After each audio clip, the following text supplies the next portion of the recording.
scripture to go to. Joshua 23:7. Joshua 23:7.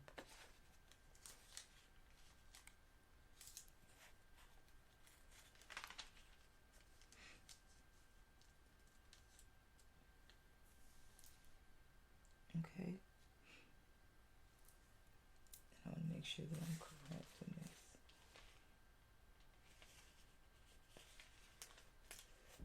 Okay. 23:7 says, that ye come not among these nations, these that remain among you, neither make mention of the name of their gods, nor cause to swear by them, neither serve them, nor bow yourselves unto them.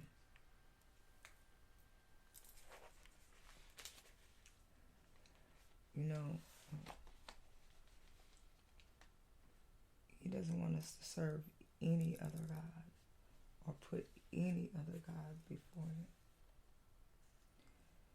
So the 5th verse, let's go 5. The Lord is my chosen portion and my cup. You hold my lot. Let's go to 73:26, Psalm 73:26.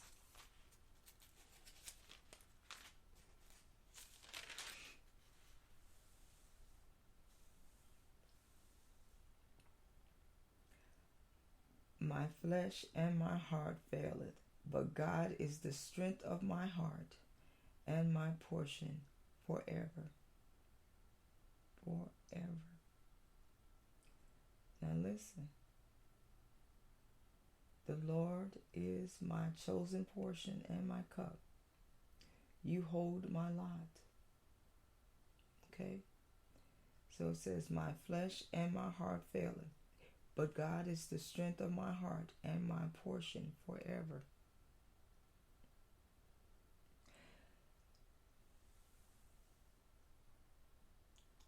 And so,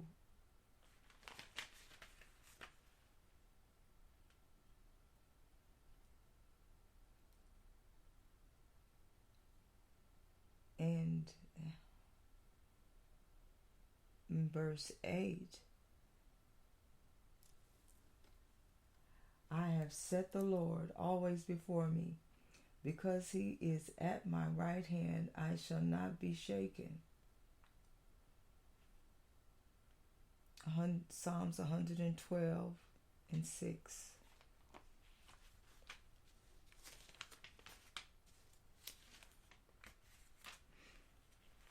Psalms 112:6.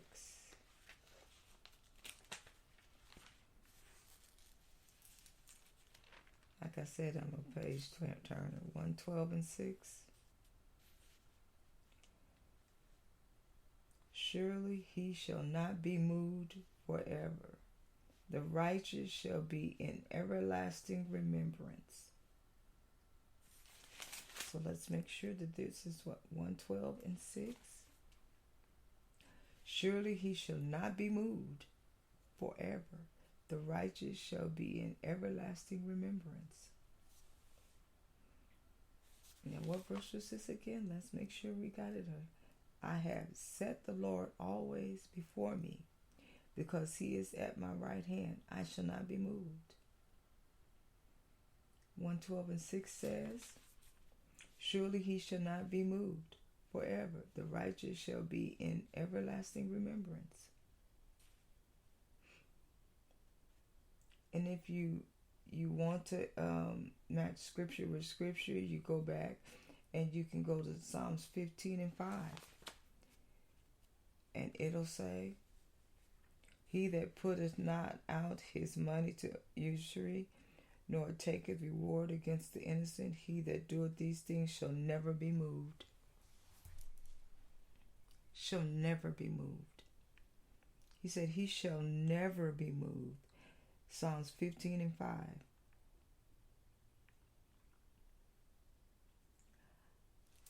And that's, and when you go to 55:20,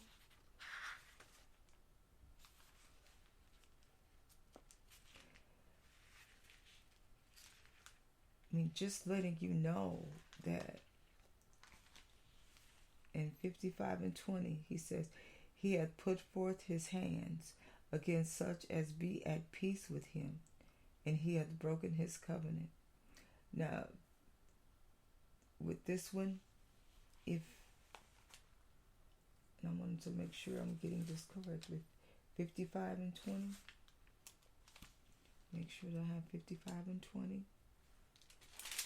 Let's get to 55 and 20. 55:20. He hath put forth his hands against such as be at peace with him. He hath broken his covenant. So if anybody goes against, so I have set the Lord always before me, because he is at my right hand. I shall not be shaken. So in verse 9, let's go to verse 9, because we're in 16. We're in 16.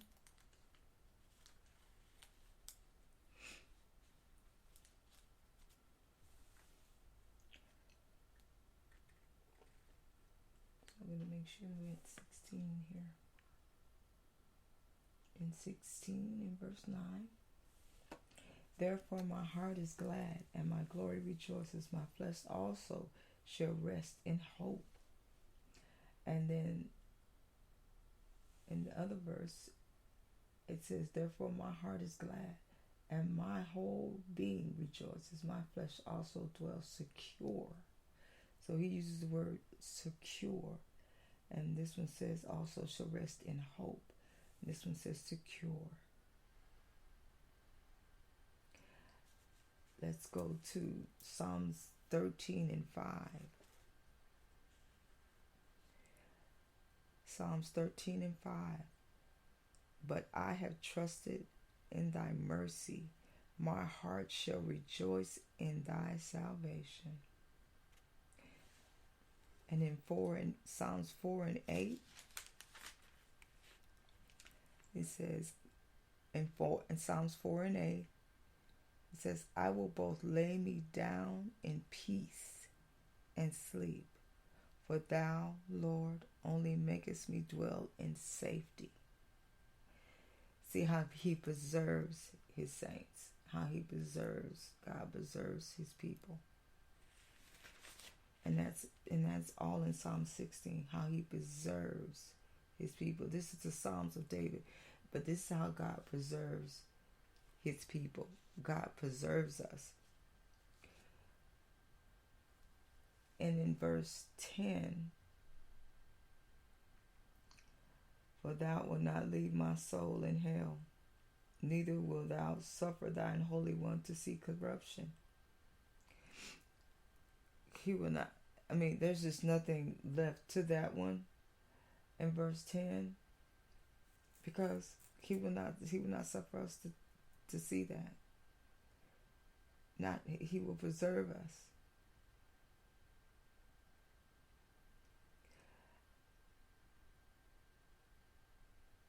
But in 11, it says, you make known to me the path of life. In your presence there is fullness of joy. At your right hand are pleasures forevermore.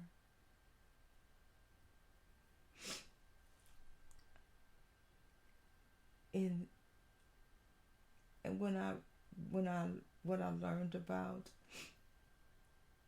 Psalm 16, and I'm going to read what they said, but what I learned about Psalm 16, and I was going through Psalms and praying about family members, and I learned that in praying for family, how God preserves his people, how he extends his goodness and his mercy and his grace, and how we have a goodly heritage, how he loves on us, how he protects and keeps us. And learning how he loves and preserves us. And David draws strength and contrast between those who honor God versus those who dishonor God. The ones who acknowledge their need for the Lord, as David does, and as we do as God's people, see how God as their security. And the reason I say that related to security is because it was in relation to my security, related to security systems. And God showed me how he was my ultimate security, and that there was no other security. And I'm about to cry. I'm not going to cry on this. But he showed me that he was my ultimate security, and there was no other security that I could depend on. That he holds the earth on its axis, how it turns, like axis AX, axis, how it turns. That he holds it himself and blows on it and turns it. So for me to think that a system can keep me secure behind closed doors, behind walls, and it would keep secure. No. Who keeps me secure? God. And David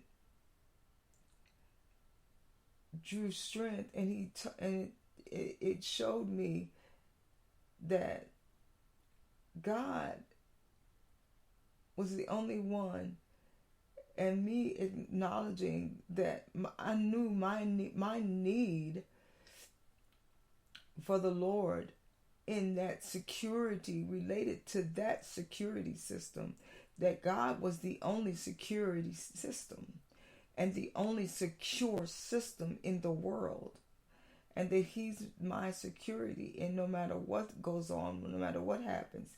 And just like David does, he sees God as his security and his ultimate source of good in their lives. And this leads those who love God to love God's people, no matter who they are, where they're at, what they're doing. I mean, it matters not. Godly people also resist associating themselves with idolatry and evil, and to make something more important or more above God. Okay, God's number one. No, God is everything. And those who reject the one true God can expect an increasing pile of sorrows. And that's what verse 6 in 16, verse 1 through 4 was saying. Preserve me, O God, for in thee do I put my trust. O my soul, thou hast said unto the Lord, thou art my Lord, my goodness extend not to thee. And it was talking about how important God was to him as far as his security, his life. Because David, if you don't know about David's story in the Old Testament, I'll give context, and a portion was symbolic of what people today may call fate or destiny, except it was not considered as random or impersonal as those modern words might suggest. All things were seen as subjects to God's will, and that which a person experienced in life was the portion assigned by God. Israel's tribes were each destined to inherit a certain part of the promised land, and other than the Levites, whose portion was their priesthood under God, these inheritance were each a portion of Canaan, where David celebrates that God's grace